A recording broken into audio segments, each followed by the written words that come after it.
Yan. So ganyan po kahalawak itong farm na pinuntahan namin. Itong area na to talagang kumbaga wala pa siguro sa 10% yung mayroong tanim. Yung yung 90% hinayaan lang. Buti may mga tumutubong damo. Kahit paano hindi talaga disyerto ang dating.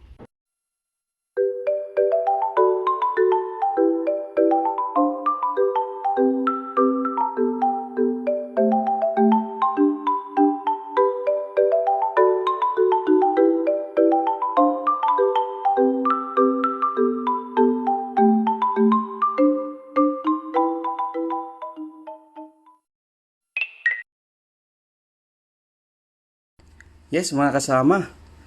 Tayo ngayon ay papunta dito sa outskirt ng Riyadh para nga bisitahin yung corn farm at saka yung ah, mga plantasyon o mga greenhouse ng mga bulaklak.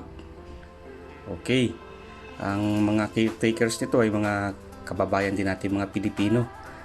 So, tayo ngayon ay bumabiyahe papuntang east side ng Riyadh.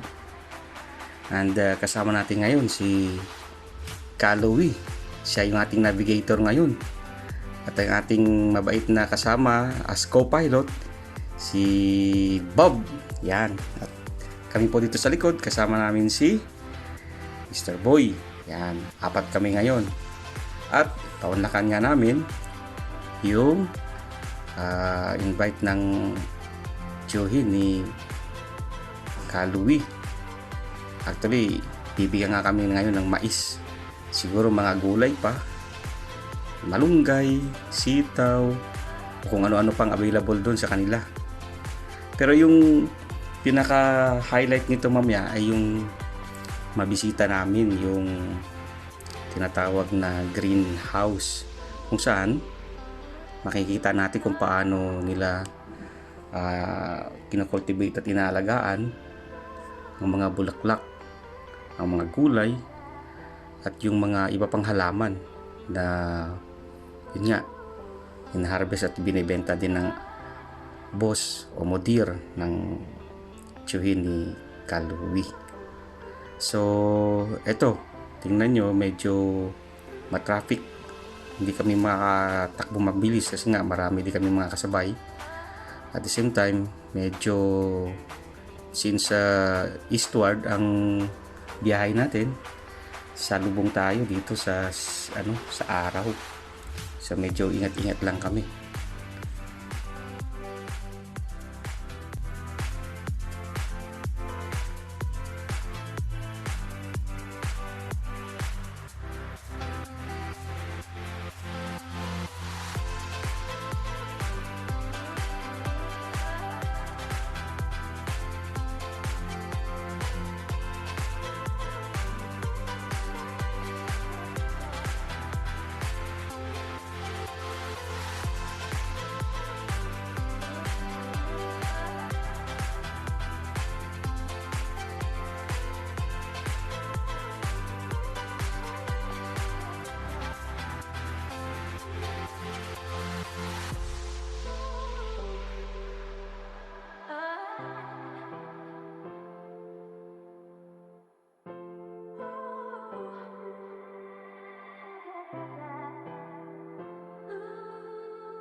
I crave your silhouette more than a little bit.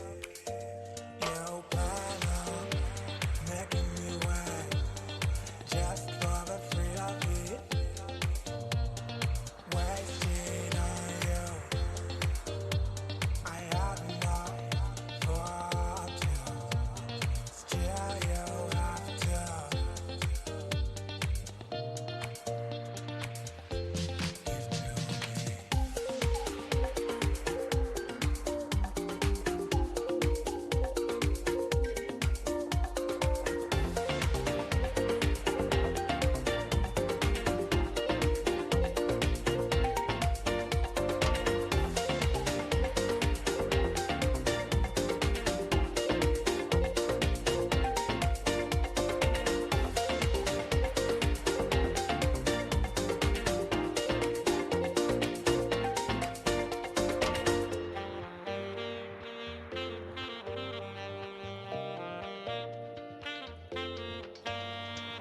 lost in each other's eyes,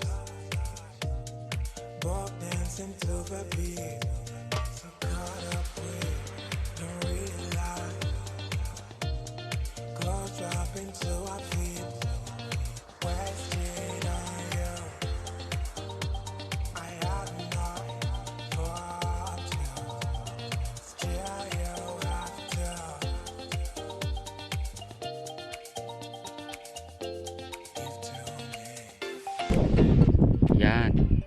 So, talagang mamamangha kami dito kasi sino ba naman magkakala na may taniman ng mais dito at saka well, sa gulay okay kasi alam namin meron, pero itong mais talaga naman ha, nakakamangha. Lapit tayo dito, tingnan natin.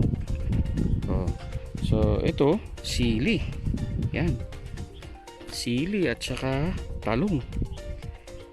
So kung consumption lang ito ng mga kababayan natin dito na nagtatrabaho sa farm, ba maganda na ito. Busog na sila. Okay, hindi na sila magugutom. Ito kasi lalo itong mga talong ay napakasarap ng talong pagka iniihaw. So lalo ito maisa ni kuya, yun, yan. Oh, diba? Eh siguro dahil si kuya siya lang mag-isa talaga o dalawa sila, ay kung siguro marami sila, mas marami pa silang maitatanim kasi sa lawak nitong ano na to, tingnan nyo, yan. So dahil dalawa lang sila, oh, siguro ganito lang karami yung kanilang tanim. Ang kwento nga ni kuya dito, minsan daw may mga times na hindi na sila nagsasaing pag madami yung mais na nakukuha nila o naaani nila. Yun na yung breakfast, lunch at saka dinner, samahan ng ulam. Yun na, substitute na sa rice, diba? So nakakagulat to. Ganito, ito maliliit pa ito ang area dito. Itong area maliliit pa yung mga bunga dito. Pero doon sa kabila marami na kasi medyo ano na eh. Nauna sigurong itinanim yung nandun sa side, sa kabilang side. Dito sa side na to. Yung dito medyo ano pa. Medyo abuti pa siguro ng mga isang 3 weeks hanggang isang 1 month. Pero sa lawak nito mga kasama. So ganyan po kahalawak itong farm na pinuntahan namin. Itong area na to eh talagang kumbaga wala pa siguro sa 10% yung mayroong yung mayroong tanim. Yung 90% hinayaan lang. Buti may mga tumutubong damo. Kahit paano hindi talaga disyerto ang dating. Pero magugulat kayo mga kababayan. Sabi natin disyerto pero mayaman ang sa tawag nito, yung lupa.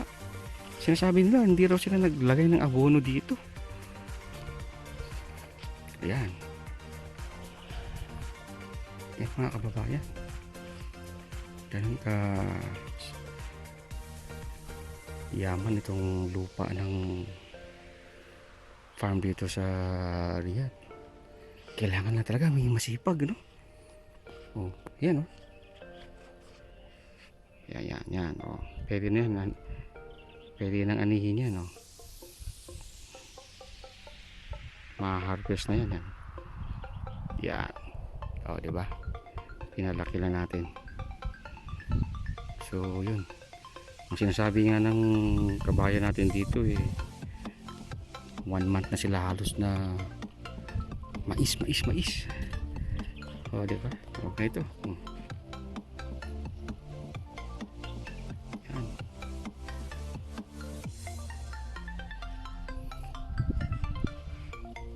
Tapos, yun. Malunggay. Ito, malunggay ito. Yan. Yan, may mga kasama natin, no? kumukuha ng malunggay. Yan. O, tapos ito, sitaw.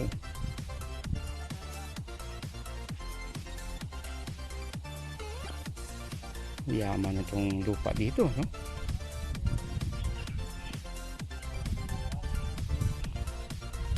O yan, ito yung kanilang ginagamit na pang ano,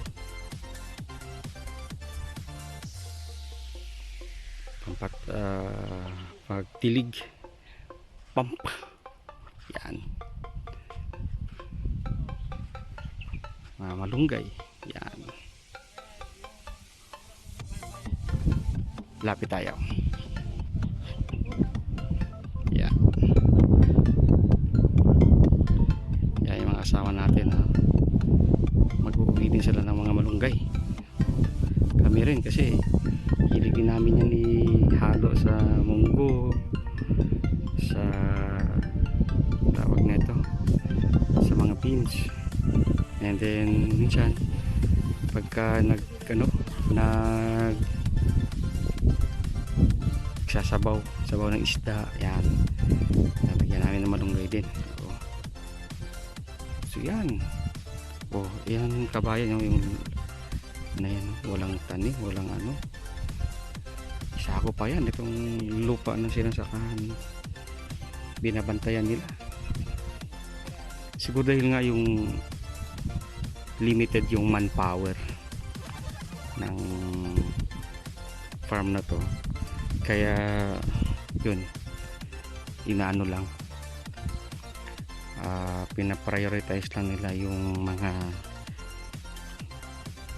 pwedeng pagkakitaan din ng may-ari ng farm. And ito, parang ano lang ito, sideline lang ito ng ating mga kabayan dito pagka may free time sila, dahil nakalaman nila na mayaman itong lupa na to, nagtatanim sila ng mais, at yung harvest dito kanila lang. Oo, yun, kaya yun, napunta kami dito kasi bibigyan nga kami at inaano. Yan, kasama na rin yung pagpapasyal dahil medyo may kalayuan din ito sa area namin sa Riyadh.